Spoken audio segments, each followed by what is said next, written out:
Good day, you're watching Business World Live. I'm Danie, Laurel. And I'm Delos Santos. Here are today's top stories. The government plans to borrow up to 200 billion pesos from local creditors next month. In a bid to resolve its seemingly conflicting roles as an operator and regulator, PAGCOR says it is now studying the possibility of selling its casinos to private operators. A new research warns that strong storms, heavy flooding, and prolonged droughts may cost the domestic economy more than $120 billion until the year 2050. And a priority measure that seeks to expand the government's lending program to help small businesses recover from the COVID-19 pandemic hurdles a House panel. We begin our broadcast with the national government targeting to raise up to 200 billion pesos from the domestic market in September. The Bureau of Treasury will hold auction for Treasury bills every week, which is projected to raise 60 billion pesos. Now, on the other hand, the offer for T-bonds is estimated to generate 140 billion pesos. The borrowing plan for next month is 7% lower than the 215 billion peso program for August. However, of the 215 billion peso target, the Treasury only managed to raise 75%, or about 162 billion pesos, as investors demanded higher yields. PAGCOR says it's now studying the privatization of its casinos. During the budget deliberations at the lower house, PAGCOR Chairman Alejandro Tenco says this move could resolve concerns over its seemingly conflicting roles as an operator and regulator. PAGCOR notes that if they privatize their almost 50 casinos, the agency will become a solely regulatory body. The option will be PAGCOR will, if that should happen, Yes. then PAGCOR will purely be a regulatory agency for gaming operations. We will make a decision on the more or less 40 casinos that we are actually operating today. Sige. And the best thing that I could foresee is for us to maybe privatize.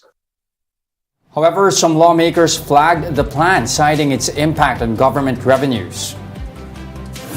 Why? When we operate, we do not get the 100% income already for the PAGCOR because they will now be given to the private sector. The private sector will be enriched, and we, the people of the Republic of the Philippines, will not be able to receive the full benefits of a government-operated casino system. Meanwhile, Gabriela Representative Arlene Brosas questioned POGO revenues that remain uncollected by PAGCOR. The amount is pegged at around 1.5 billion pesos. Out of the over 60 POGOs given licenses by PAGCOR, only 30 remain open while only 27 are operational. Some supposedly transferred to other countries in the Middle East like Dubai. Maliit na nga lang yung porsyento ng taxes nito. Tapos hindi pa natin makolekta. Tapos alam niyo naman ang position namin dyan kasi may mga cases of sexual abuse and gender-based violence sa ilalim ng POGO.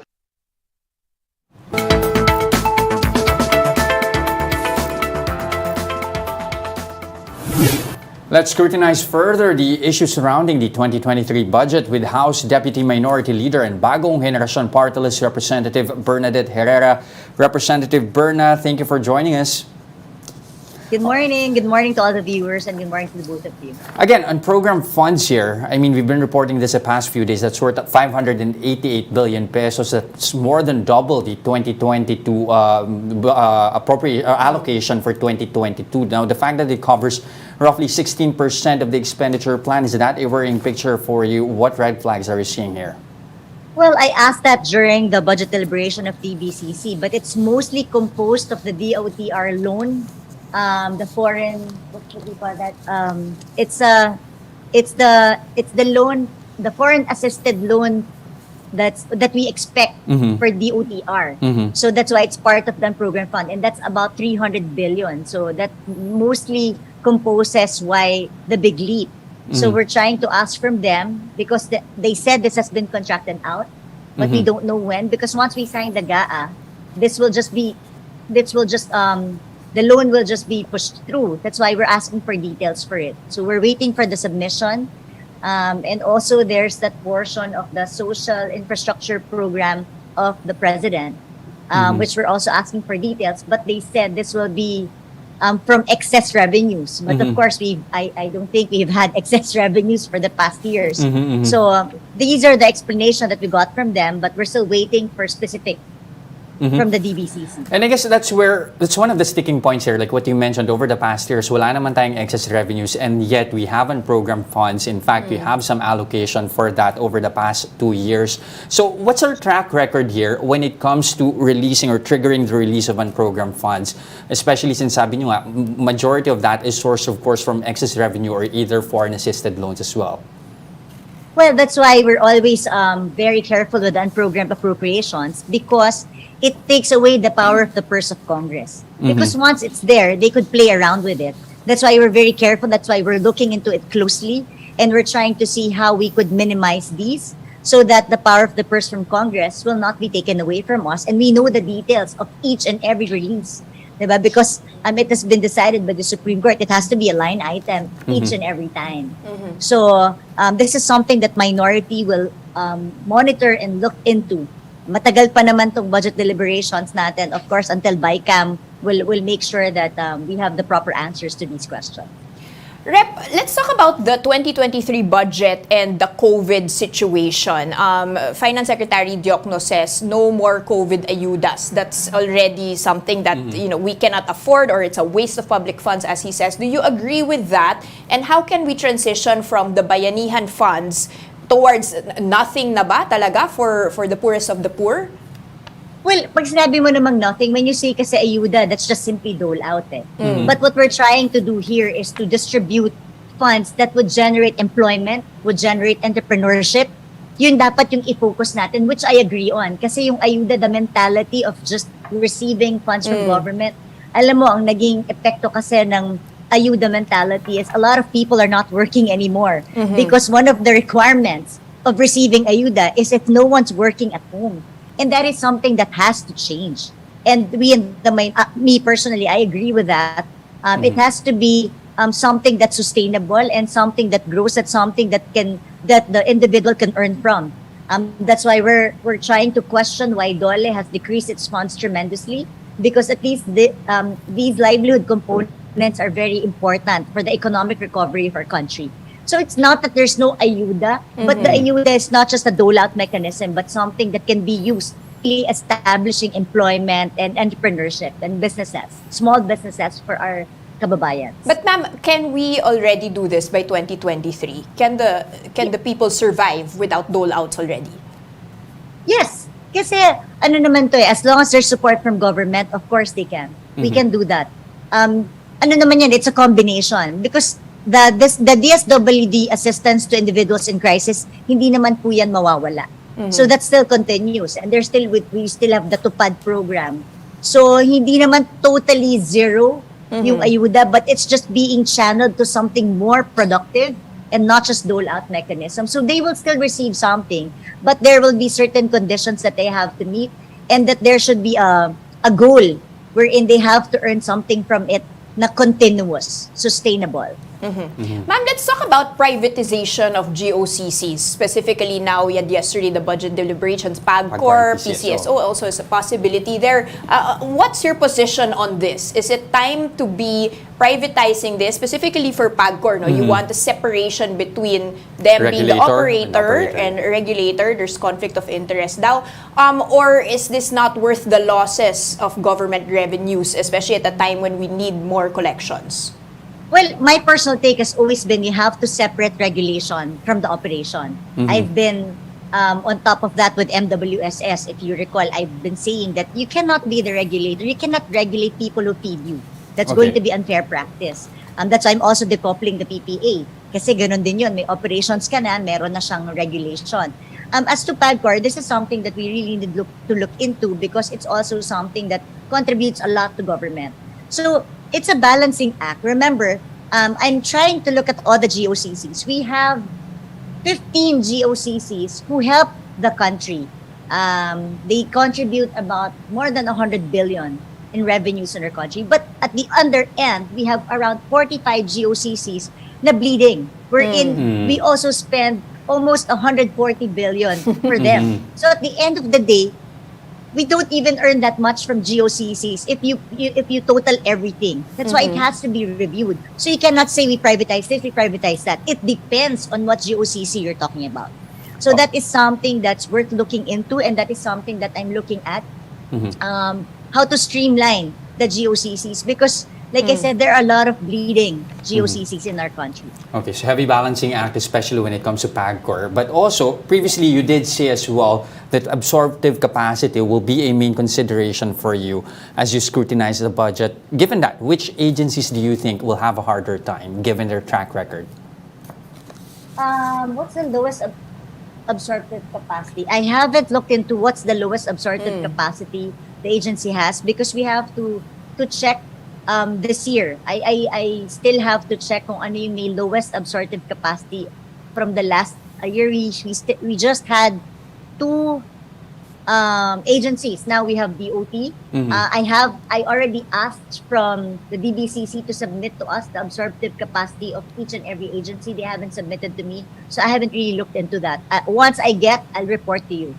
Okay, ma'am, what's the situation now in terms of approval for the 2023 budget and the timeline? Will we make it? We've seen delays in enacting the budget in the past couple of years already. What's your expectation? Is it different this time around with the new administration?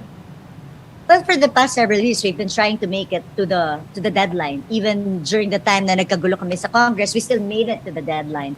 We in the minority, we won't stall that deadline, but we'll make sure that we would really look into the budget carefully, because the timeline naman, that's why I always tell the majority, you adjust. Minority will not adjust. We will not adjust to the number of people who wants to question, to scrutinize the budget. It has to be the majority to adjust towards that, kasi marami ring majority ang nagtatanong eh. So what's important is kami sa minority, we're given the liberty to ask whatever we want to ask and given time to do so. Okay, so if they want to adjust, it has to be the majority's turn, not the minority. Okay, ma'am. Lastly, let's shift the conversation a bit here. You are pushing for same-sex civil partnerships. A counterpart bill has been filed in the Senate. How realistic is it for chambers of Congress to actually pass this measure? Well, that's why I made it civil partnership on our part here in Congress, because we have to accept the fact that union is something that's still very far from being acceptable in our country. In my 2 congresses wherein I've had several consultations, even the religious organizations agree with the civil partnership. It's just that we have removed any union, any solemnization from our bill here in Congress. That's why I'm also reaching out to Senator Robin to give him a copy of the version of the bill in Congress, so that he can adjust his, if he is willing to, so that there's no solemnization, no union. But what we want, and what the LGBT community also wants, is that to be given that civil rights that they've been wanting for the past several years, to be able to take care of each other legally and civilly with the civil rights. Because a lot of people can't even bring their loved ones to the hospital. They can't even sign off for them. They can't even assign their insurance. They can't even give them inheritance. And these are things that we want to give them. For those especially who has been living together and taking care of each other for a long time. But we recognize the fact that union is something that's still very far from being acceptable here in our country. So I'm hoping that with the civil partnership being given to them, it will be acceptable. And of course, the divorce bill is also something. We're the last remaining country in the Vatican. Like I always say with my interviews, when you look at Congress now, we have a lot of young ones, young blood. So nawala na yung mga, talagang parang ako, tita na ako. I used to be one of the young ones here. Now I feel like I'm a tita because I have 25 years old and 28 years old here in Congress. So every time the medium becomes younger for people here in Congress, then they're more progressive, more adaptive to the times. So I'm more hopeful that bills will be more progressive that will be passing here in Congress. So sana, hopefully, the civil partnership bill will be given a chance. Good luck with that, ma'am. We look forward to having updates on that. Thank you so much. Thank you. Good morning. House Deputy Minority Leader and Bagong Henerasyon Party List Representative, Ms. Bernadette Herrera. Thank you, ma'am. Now let's pause for a quick break, but coming right up after that. Former officials of the Sugar Regulatory Board claim that President Bongbong Marcos did not oppose the importation of 300,000 metric tons of sugar. More of that and other stories when Business World Live returns. Stay with us.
And you're still watching Business World Live here on One News. I'm Jess Delos Santos. And I'm Danie, Laurel. Now, the Marcos administration did not oppose the order to import 300,000 metric tons of sugar. Former SRA Administrator Hermenegildo Serafica and Agriculture Undersecretary Leocadio Sebastian made this claim during the Senate hearing on the sugar crisis. The officials insisted they presented the proposal to both President Ferdinand Marcos Jr., who also serves as the Agriculture Secretary, and Executive Secretary Vic Rodriguez. But Serafica and Sebastian said none of them were against the controversial sugar order. After everything was discussed, the President said to submit an importation plan. I informed the President that that we have already approved the 300,000 metric tons sugar importation. There were no objection to the importation. Well, Senate Blue Ribbon Committee Chairman Francis Tolentino was unconvinced. Senator Risa Ontiveros questioned the absence of Rodriguez during the probe. Malacanang says the Executive Secretary had to attend a cabinet meeting. Ontiveros said that aside from clarifying what went on during Rodriguez's initial meeting with DA officials, the Executive Secretary also needs to explain why President Marcos did not accept the resignation letter of Yusek Sebastian. I submitted my resignation letter, Your Honor, but apparently it was not accepted. Sebastian said the administration only placed him under a 90-day suspension. Malacanang also made a clarification about Sebastian's civil service status. Niresign po niya ang kanyang mga duties sa ilalim ng DA or bilang undersecretary ng DA. Hindi po siya nag-resign from the civil service or bilang kawani ng gobyerno. So may pagkakaiba po.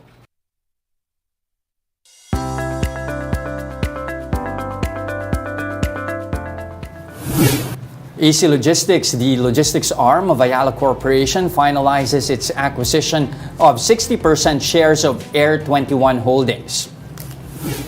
AC Logistics disclosed that the shares were acquired for over 6 billion pesos. The investment agreement between the two firms was signed in November last year, while the closing documents were signed August 30th. AC Logistics says the acquisition of Air 21 provides the Ayala Group with a more robust capability to provide logistics services across the entire supply chain. Now, PLDT Global has launched its one-stop gateway for overseas Filipinos named Tindahan ni Bossing or Tinbo. Tinbo allows overseas Filipinos to directly pay for their families' expenses and manage their finances through the Maya app. Users simply need to register for a Tinbo number at tinbo.ph. The Tinbo number will serve as their smart virtual number while outside of the country. A Tinbo number can be used to receive calls and texts even without a physical SIM card. This allows them to receive one-time passwords for bills payments, government services, as well as other transactions.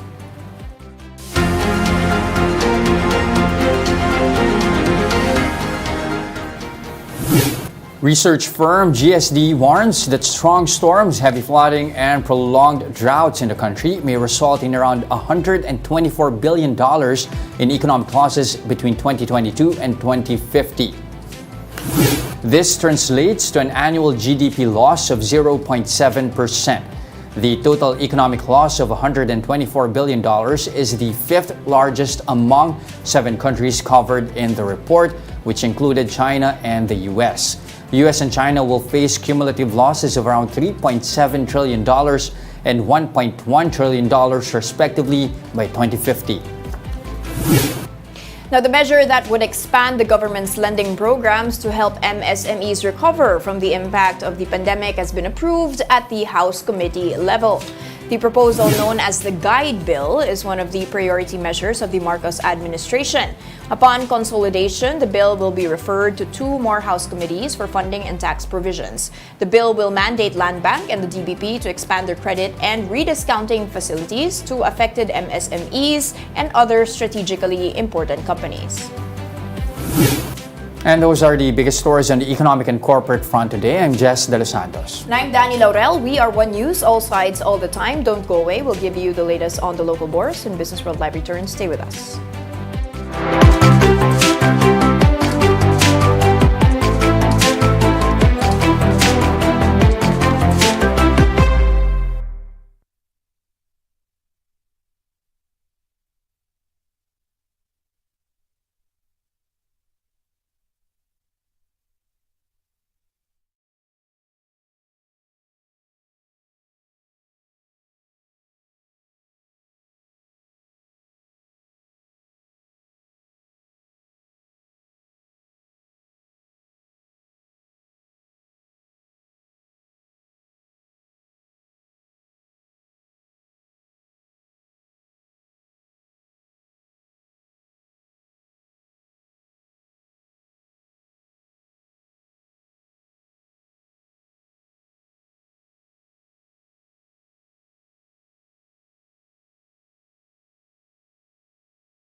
And you're still watching Business World live here on One News. We're coming off of another painful session offshore. Will we get over the hump this hump day, Dan?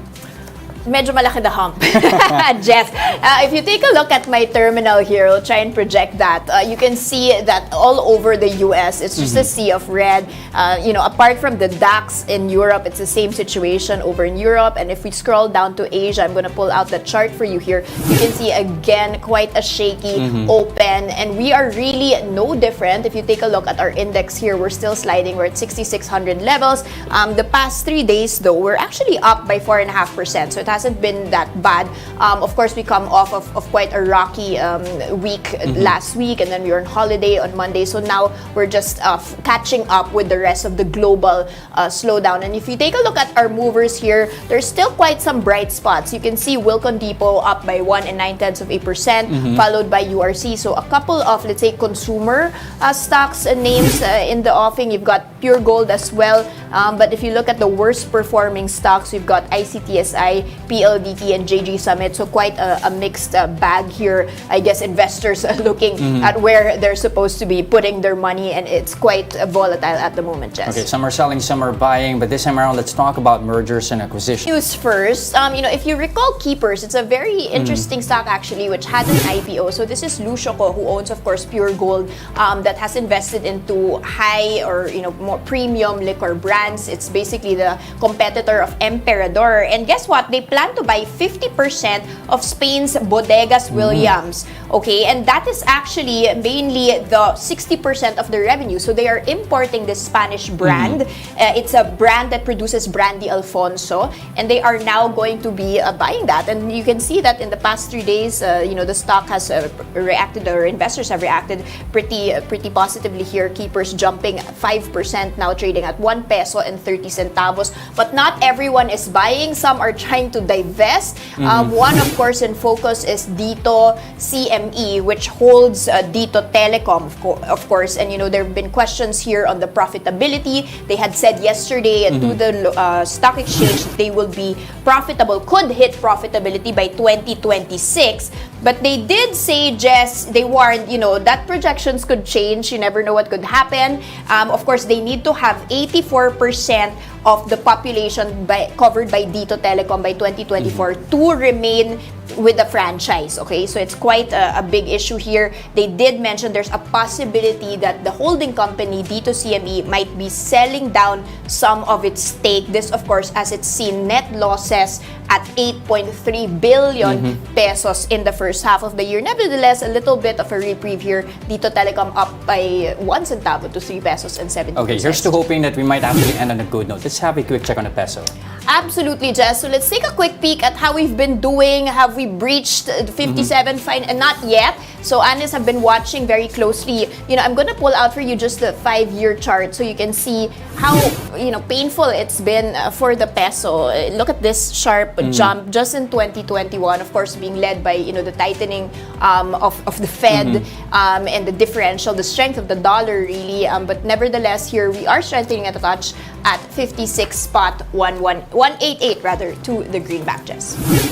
All right, and that's it for today, August 31st, 2022. Join us again tomorrow at exactly 9:30 a.m. You can also catch us on Signal Play. Register for a free account now at www.signalplay.com and stream One News live anytime, anywhere. I'm Jess Delos Santos. And I'm Danie, Laurel. Mask on, wash hands, stay safe, Philippines. We are One News, all sides, all the time.